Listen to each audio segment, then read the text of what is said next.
Bu yekêm car li Sinûrê parêzgeha Duhokê taqîgehek ku bawernama Amerîkî heye dê tevekirin. Ew jî bi evkarî digel welatê Ordinê ku dişêt piştgirînên giştî encam bidet.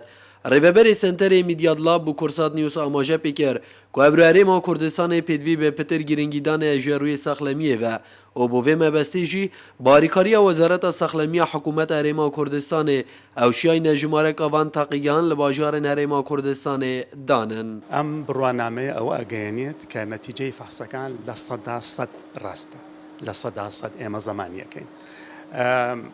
بینیمان کەوە لە دهۆکە مختبەرێک نییە کە بەو ستاندەردە ئیشبات ئێمە بڕیانماندا فەرعی لە دهۆ بکەینەوە و هیوادارین دوای ڕێفراندۆم فەرعی لە کەرکووکیش بکەینەوە. هەرچەندە ئەف پروژە نووسا ئیستیثمارینە استراتیجینە مەصرفەکە و پارێکی مەزن لێ چووی بەس بە ئەو هەمی ئێکمەرەمە پێ هەی ئەو ژی مەدوێتن باشترین تێست و کواڵەتیە تێستا بینە پارێزگا دەوکێدا بتایبەتی کو مە البەرەژی ئەم هێشتا زیاتر بەرفرەکە هەندێک جیهاز و کەرستێ نیترێ پرێڤێ هەندێک گەهنەمە کو ممکنە ئەم پشێن پتر خزمەتە نەخۆشی بگەین.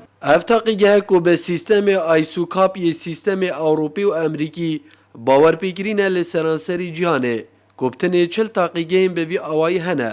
Li Herêma Kurdistanê jî yek li bajarê Silêmaniyê û du li Hewlêrê hatine danan. Eva li Duhok jî hatiye danan, di hewl dat baweriyê li def nexweşan peyda biket ku bişên bi sîstemekê pêşkeftî piştgirînan encam bidin. Nijar Mihemed Kursat News, Duhok.